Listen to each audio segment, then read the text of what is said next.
And today I have the privilege of introducing the Honourable Pierre Poilievre, Leader of His Majesty's Loyal Opposition and Leader of the Conservative Party of Canada. Pierre grew up in Alberta, the adopted son of two school teachers. He lives in Ottawa with his wife, Anita, and their children, Valentina and Cruz. As a Member of Parliament and former Minister, he helped the previous Conservative government cut taxes, balance budgets, deliver affordable homes, and crack down on crime and corruption. He navigated the Affordability Act through the House of Commons to protect taxpayers from waste, fraud, and corruption. When he was Housing Minister, the average home cost just $450,000, and the average rent for a one-bedroom, $970. People could afford homes in safe neighborhoods and good food on their table. As Vice Chair of the House of Commons Committee on Finance, he was the first major voice in Parliament to warn that massive money printing deficits would lead to inflation, while Mark Carney wrongly predicted that prices would go down. Pierre also led the charge against the carbon tax, toughening crime laws, banning drugs, and unlocking resources. Liberals who demonized him for these principled stands have now agreed that he was right, and they actually claim to agree with him. In the most recent election, he got more votes than any Conservative leader in our history, the largest share of votes since 1988, adding 2.5 million more votes and 25 more seats in Parliament than the prior election, and all with major gains from youth and working people. But friends, his work has only just begun. After the Liberals doubled housing costs, inflated food prices, and unleashed crime in our streets, Pierre is fighting back. His purpose is a Canada with strong take-home pay, safe streets, and secure borders in a self-reliant country. Ladies and gentlemen, please give a warm welcome to the next Prime Minister of Canada, Pierre Poilievre. Thank you. Thank you, sir. Great job. Merci beaucoup à notre porte-parole en matière des relations avec le peuple autochtone, le député de l'Ontario, Jamie Schmale, et merci aux fermiers qui nous permettent d'utiliser leur terrain, et c'est leur terrain, c'est sûr, c'est la famille ici à Glen May Farms, et on est très reconnaissant d'être invités d'être avec vous aujourd'hui, avec notre belle équipe conservatrice dont je vais parler plus tard. Dans une démocratie en santé, le gouvernement doit être dirigé par nos citoyens, pas l'inverse. En démocratie, il faut respecter la volonté du peuple, des électeurs, et leurs outils, c'est leur vote. Les travailleurs, les entrepreneurs, les aînés et les citoyens doivent savoir que leur vote compte. Ils doivent savoir qu'un député va respecter sa parole et défendre la vision pour laquelle ils se sont présentés dans des élections. Mark Carney tente d'obtenir une majorité coûteuse et cynique avec des ententes en coulisses. Une entente qui renverse les décisions des électeurs au Canada. Je comprends la frustration des électeurs de Mme Gladu. Ces électeurs ont donné une forte majorité à notre vision conservatrice pour un Canada plus abordable, plus sécuritaire et plus fort chez nous. Maintenant, Mme Gladu a décidé de rejoindre le gouvernement libéral le plus coûteux dans l'histoire de notre pays, après avoir dit qu'un député qui change de parti devrait se présenter dans une partielle. Et moi, je suis d'accord avec elle. Moi, je crois que les électeurs devraient pouvoir obliger une partielle par pétition chaque fois qu'un député change de parti. Selon moi, les citoyens devraient pouvoir renverser une décision antidémocratique prise par les politiciens. Les gens méritent de savoir que leur vote compte et que leur volonté est respectée. M. Carney est en train de vous dire que votre vote ne compte pas, qu'il va renverser la décision que vous avez faite comme électeur pour lui donner plus de pouvoir pour augmenter votre coût de vie. Malgré les ententes en coulisses de Mark Carney, pour obtenir une majorité coûteuse les Canadiens doivent garder l'espoir. Les conservateurs ont été élus avec un vote raccord pour un Canada plus abordable, plus sécuritaire et plus fort chez nous, et pour enfin défendre les intérêts du peuple. Et les conservateurs vont continuer de défendre cette approche, peu importe les ententes en coulisses. Mon mandat comme chef du Parti conservateur vient directement des 8,3 millions des électeurs qui ont voté conservateur et le 87% des militants conservateurs qui ont appuyé ma vision. Et je vais continuer de mener avec ce mandat fort. Je vais aussi continuer d'avancer notre agenda pour un Canada plus abordable, plus sécuritaire et plus fort chez nous. C'est ça la vision des conservateurs. Une vision qui existait auparavant, où vous pouvez gagner un grand chèque de paie, acheter une belle maison, vivre dans une communauté sécuritaire. Mais après 11 ans des libéraux, cette promesse est tout à fait brisée. Mark Carney a dit qu'il allait construire à un rythme jamais vu dans l'histoire de notre pays. Qu'est-ce qu'on voit? On voit que le logement est en déclin. Et maintenant, les coûts du logement sont les pires dans le G7. Le coût des aliments augmente le plus dans le G7. L'endettement des ménages est le pire dans le G7. Et nous sommes la seule économie dans le G7 qui est en déclin. Nous sommes ici pas juste avec l'opposition à l'agenda coûteux de M. Carney et les libéraux, mais avec les solutions. Moi, j'ai proposé d'éliminer toutes les taxes sur l'essence pour permettre les Canadiens d'économiser 25 sous le litre, 20 $ pour faire le plein et 1200 $ d'ici la fin de l'année. On a besoin des résultats comme ça et on a besoin de se battre pour une telle vision. C'est comme ça qu'on va continuer. C'est notre mission de servir le peuple et de rendre leur vie abordable et sécuritaire. C'est ce que nous allons faire. Our democracy is meant to serve the people. People like those at Glen May Farms who are hosting us here today. And that is why we have our incredible, united, conservative team with us today. We have Jeff Kibble, former military member. Mark Dalton, former businessman and strong voice for the Lower Mainland. Tamara Jensen, a farmer and businesswoman. We have Jacob Mantle, a trade expert. Aaron Gunn, a celebrated documentarian. Taco Van Pop, a businessman and lawyer. Alice Ross, former chief counselor of the Heisla that brought the single biggest infrastructure project in the history of our country. We have Brad Viss, who's Canada's leading champion for small businesses. Sukhman Gill, one of our promising upcoming and young members of Parliament. We have Shakao, who's been leading the charge to defend property rights for people in Richmond, and from whom you will hear later. We have Jamie Schmale, our Shadow Minister on Indigenous Affairs, who helped write the policy that we will announce today. And Chief Billy Morin is not here, but I thank him in absentia for his incredible work. All of these democratically elected representatives understand that in a democracy, the people are in charge. Their tool of decision-making is the ballot box and the vote. Waiters, welders, seniors, single moms, small business people should know that their votes count. They should know that when they vote for a party in a community, that the resulting elected MP will serve in that party and push forward that vision. Otherwise, people lose their votes. Mark Carney is saying to Canadians, your vote does not count, that he will overpower the decision that you made through dirty backroom deals that give him unrestrained power to raise your taxes and increase your costs, and to pursue a Liberal agenda that is the opposite of what he promised. He is fabricating a costly majority government through dirty backroom deals that Liberals did not tell Canadians about during the election and that people rejected.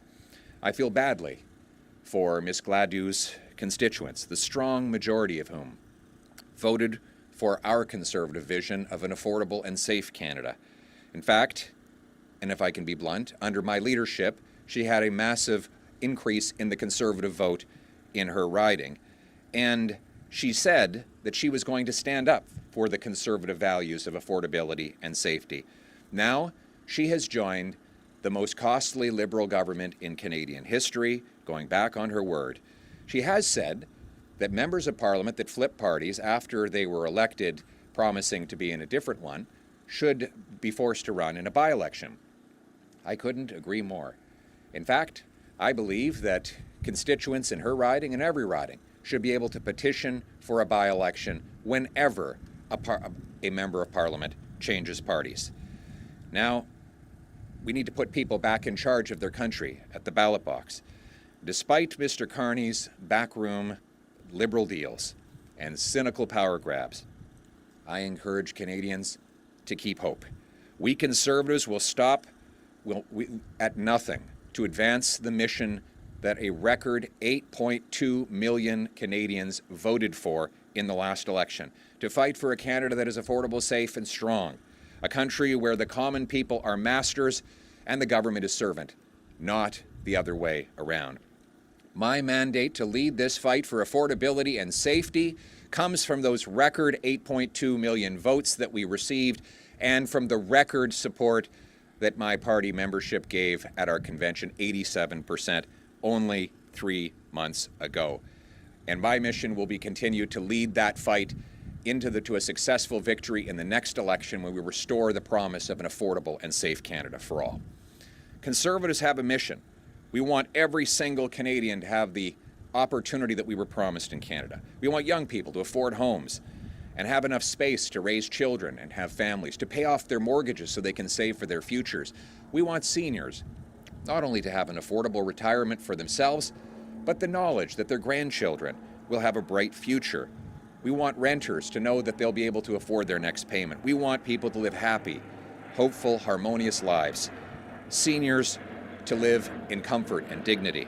But after 11 years of Liberal government, that no longer exists.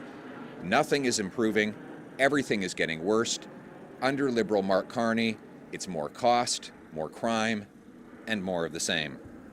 Prime Minister Carney told Canadians that he would build at an unimaginable scale, at speeds not seen in generations, but nearly a year later, home building is down and falling. In fact, we have the worst housing costs in the G7, the worst food price inflation in the G7, the worst household debt in the G7, and the only shrinking economy in the G7. Meanwhile, we Conservatives have proposed practical ideas to make life affordable, like using the government's massive multi-billion-dollar windfall from high oil prices to eliminate gas taxes. That would save you 25 cents a liter, $20 on a fill-up, and $1,200 for a family of four between now and the end of the year. We want to make sure that life is affordable in Vancouver. Here we are in a place which is the fourth most expensive housing market in the world. It takes $223,000 of income for a family to own the average home. Nearly 90% of median pre-tax income would be required for the average family to own the average home here after 10 years of Liberals.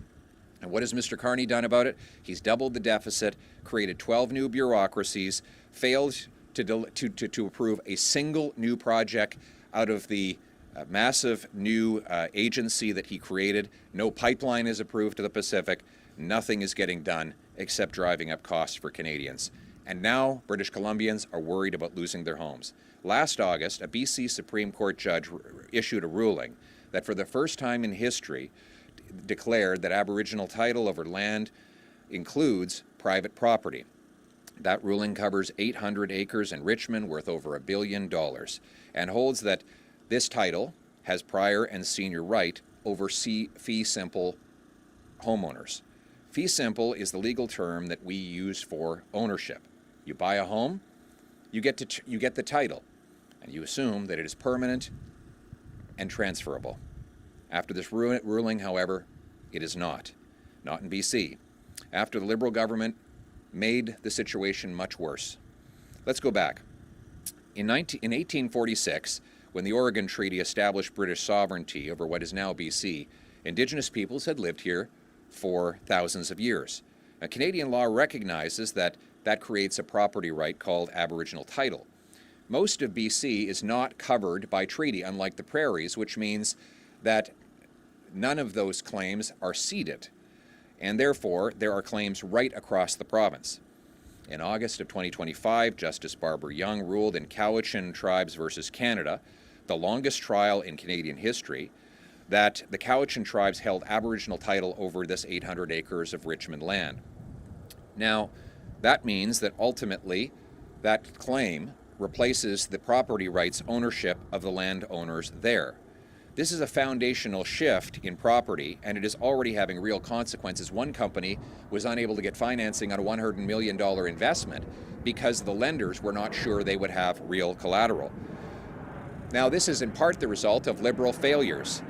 The Canadian government, which is the defendant, refused to make the argument for fee simple property rights having priority. Back in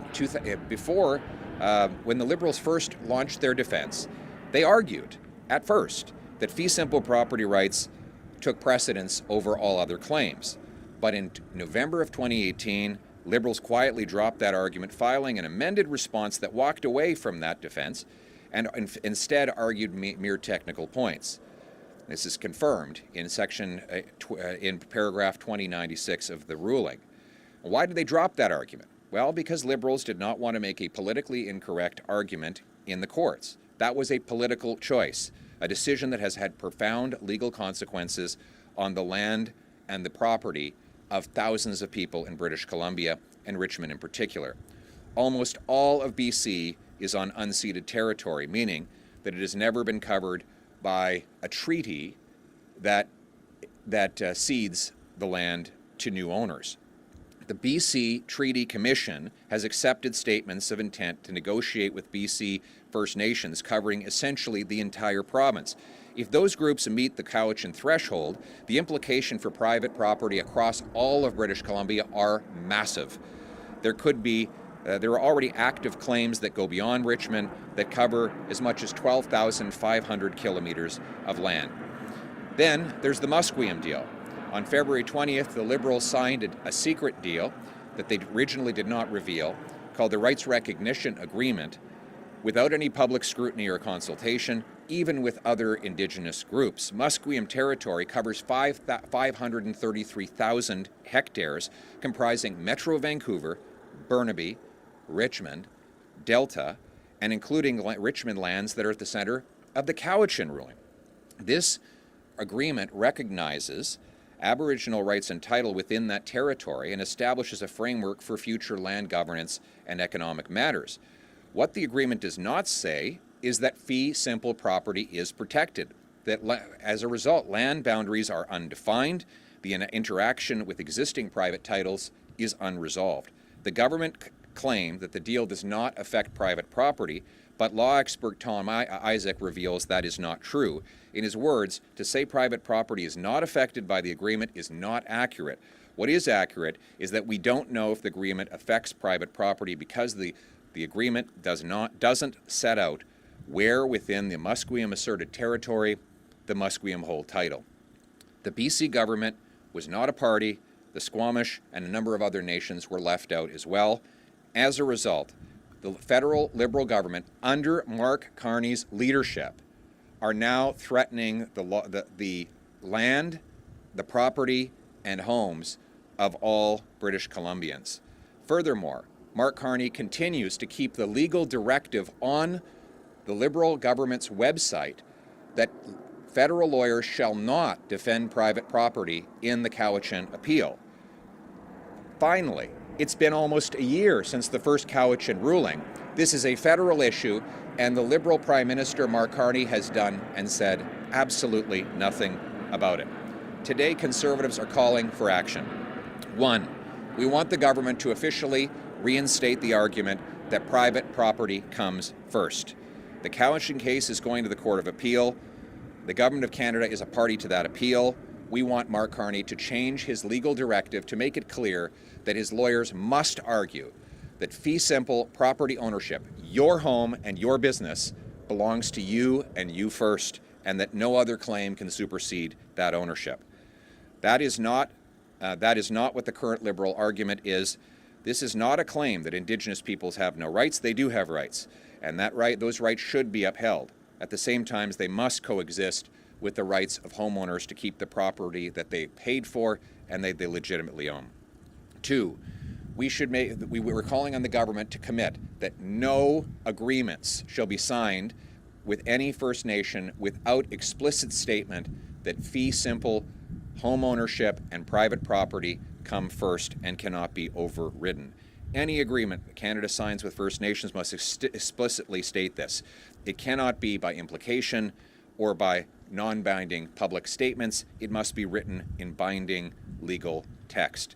The Musqueam agreement that Mark Carney's Liberals signed fails that test. A future Conservative government makes the commitment today that we will always insist every legal agreement puts your property first and foremost. 3, demand a plan from Prime Minister Carney. Where is he? We have been here now for almost a year where property owners in all of your ridings are wondering whether they own their homes. There are hundreds of millions of dollars, maybe billions, being canceled or put on hold in investment because Mark Carney has not clarified the situation or the law. He has said and done absolutely nothing. That is not leadership, and that is one of the reasons we have the weakest economy in the G7. We want a plan from Mark Carney's Liberals on how they're going to protect private property in light of the Cowichan ruling and the Musqueam agreement within 30 days.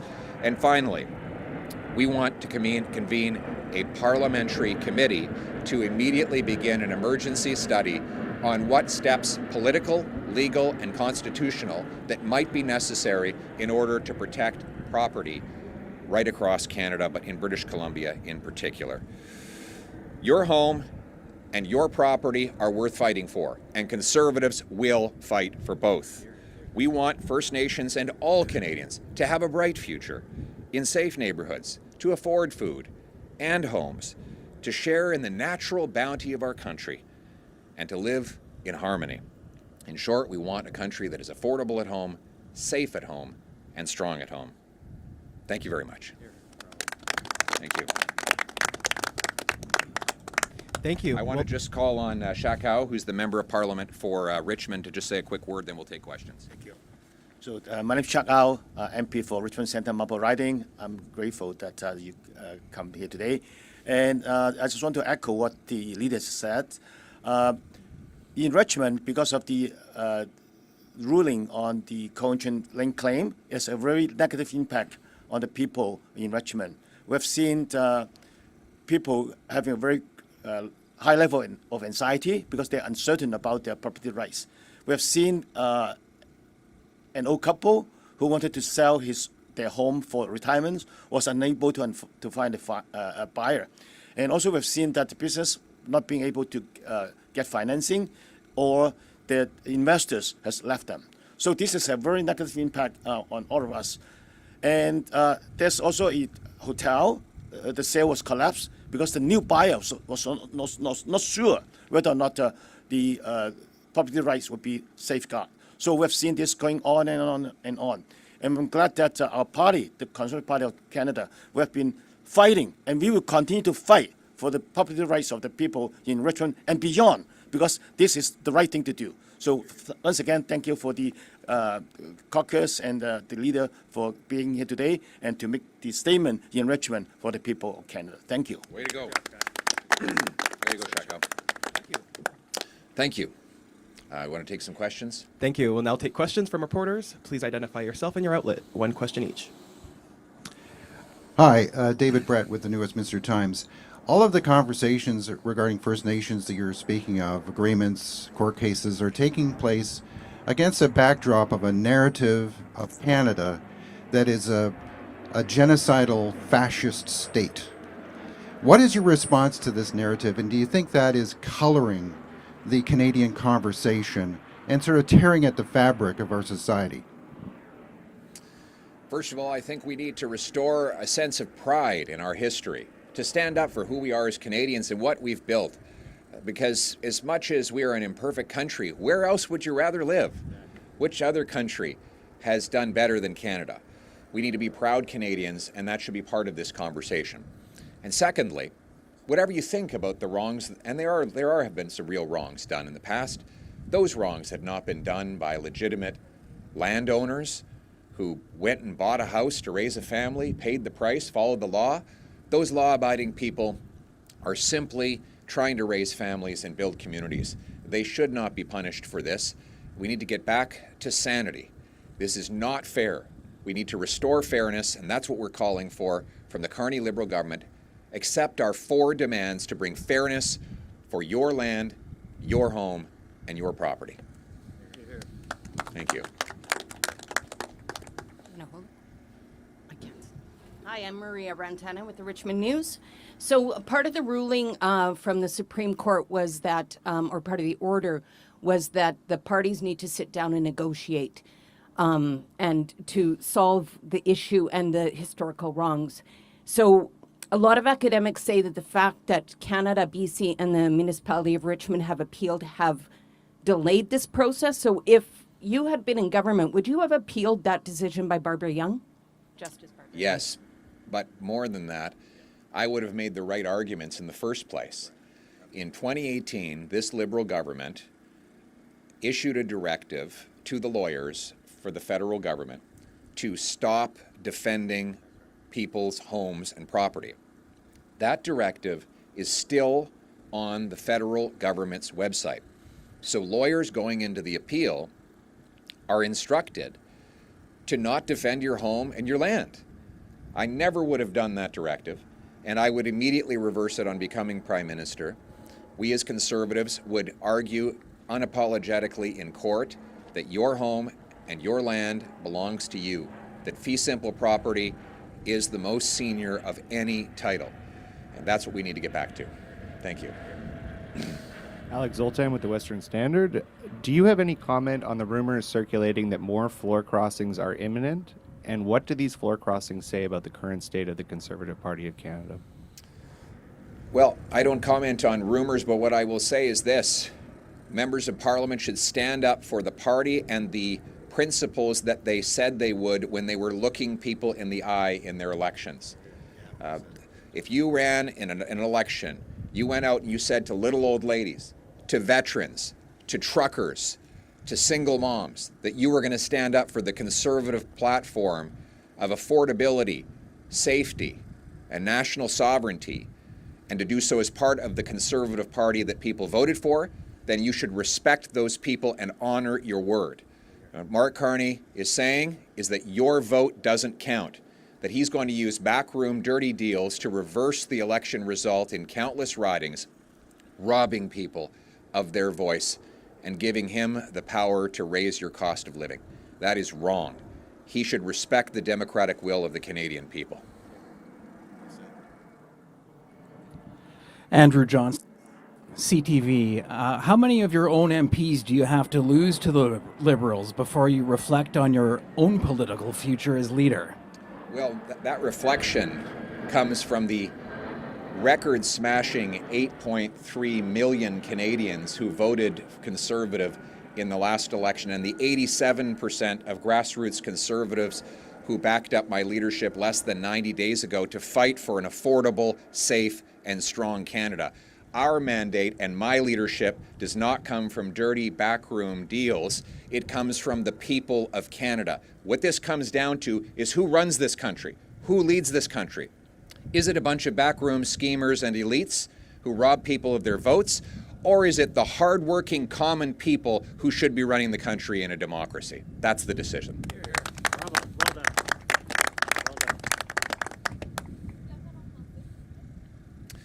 Merci beaucoup. Mon leadership est le résultat du 8,3 millions d'électeurs, un grand record. Et le 87 mon leadership vient est le résultat d'un mandat qui provient de 8,3 millions d'électeurs, un montant record qui ont voté pour le Parti conservateur dans les élections, et le 87% de nos militants qui ont voté pour mon leadership il y a quelques mois, et c'est ma responsabilité de respecter leur volonté en continuant de défendre cet agenda d'abordabilité et de sécurité pour tous les Canadiens. Ça dépend qui est en charge au Canada. Est-ce que c'est les politiciens qui trahissent leurs commettants en coulisses, les élites qui concentrent le pouvoir entre leurs mains, ou est-ce que c'est monsieur et madame tout le monde qui décident avec leur vote? Moi, je crois que c'est une démocratie et je vais respecter la démocratie. Hi, Thomas Steele from Bloomberg. You've championed Indigenous-led projects, the Squamish, condos on the coast, the Heislers, LNG advocacy. But do you also champion and respect and sort of find their rights just as important if they say no to big business developments, so, for instance, an oil pipeline? Well, first of all, there's two parts to your question. One is my admiration for the incredible economic projects led by the Squamish and the Haisla. The Squamish, frankly, are actually far better at getting things done than are the provincial and federal governments of Canada. The Squamish are building 6,000 housing units on 10 acres of land to make housing more affordable in Vancouver, something that never could have been done using the bureaucratic mess in Vancouver City Hall. And then the Squamish are building an incredible LNG liquefaction plant in the town of Squamish, which is going to, by the way, be an environmental cleanup project. And you know who got in the way? The federal government made the Squamish people wait 14 years for a permit. You know, what I would like to see is us get out of the way of Indigenous communities like the Squamish to get these things done faster. And then we've got the leadership of First Councillor Alice Ross, now Conservative MP, who brought the single biggest infrastructure project in Canadian history to the Haisla people in Kitimat and the Coastal GasLink pipeline across northern BC, $40 billion. And it could have been faster had governments moved more quickly. So I think what we have to do is get out of the way and off the backs of First Nations who want to build their futures and have total economic control over their destinies. I want First Nations people to be the richest in the world because we have an incredible natural bounty from which they should be the primary beneficiaries in a big, beautiful, free market economy. Thank you. Aaron MacArthur from Global News. You talk about fee simple being negotiated into agreements as being primacy, having primacy. Could you go farther and talk about fee simple being enshrined in the Constitution? That's a good question. I think that it's regrettable that it's not there right now. Property rights are human rights. You need property right protection to have a thriving property owning democracy. So right now, what I'm saying is, let's have a parliamentary committee convene an emergency study on what political, legal, and constitutional steps are necessary to protect the homes and the land of the people of British Columbia and elsewhere, and let's see where that conversation leads. Hello, Johnson from Franchise Radio. So I think that one of the issue about of the Cowichan issue land right now is because those of the issues right now go to the court to just go and investigate that. So do you think that what kind of the purpose of the what kind of the method that government should immediately to do to protect those of the property of the people in the Richmond, also in the those of the people that how to protect them immediately? What immediate steps can we take to protect the people of Richmond? Well, like I said, I think there are 4 steps that need to happen immediately. 1, we need the federal government and Mark Carney to change his mind and reverse the directive, making it clear that the federal government's position is that fee simple property takes priority over all other claims. 2, we need to ensure that all future agreements that the government signs with First Nations clearly and explicitly lay out that fee simple private property is protected and has seniority over all other title. 3, the Prime Minister must announce a full and comprehensive plan to protect private property rights across British Columbia. It's been almost a year since this ruling. And 4, we need to convene a parliamentary committee that will immediately begin study on how we can take political, legal, and constitutional steps necessary to protect people's homes and land. Thank you. Hello, we have time for one final question. Hi, Ashley from the Canadian Press. In 2012, you voted against a bill that would have required floor crossers sit as independents or call a by-election. Given everything that's happened, is that something that you would bring forward now? we're going to be taking this through our caucus decision-making process, but I can tell you my personal opinion. My personal opinion is that when a member of Parliament goes back on the word that they made to their constituents and switches parties, that constituents should be able to petition to throw them out and have a by-election. That would put the people back in charge of our democracy rather than having dirty backroom Liberal deals by Mark Carney determine our destiny. All right. Merci beaucoup. Tout d'abord, mon avis, et ce n'est pas une politique établie à ce moment par le Parti conservateur, notre parti et notre caucus va le considérer bientôt. Mon avis, c'est quand un député brise sa promesse et change de parti, abandonne le parti pour lequel leurs commettants ont voté dans les élections, leurs citoyens devraient pouvoir signer une pétition pour forcer un partiel et permettre à ces commettants de prendre la décision. La décision de notre gouvernement et notre Parlement devrait rester entre les mains du peuple et non pas dans les coulisses du pouvoir. Thank you. One final question. Thank you. Sorry, this is Cecilia from City News. The Cowichan tribes and the federal government have insisted that private title owners won't be stripped of their private land, so why do you continue to insist otherwise? Because the judge said so. At the end of the day, it stated that the Cowichan title is senior and prior to about $1 billion and 800 acres of Richmond land. And so that's what the ruling says, that's what it means.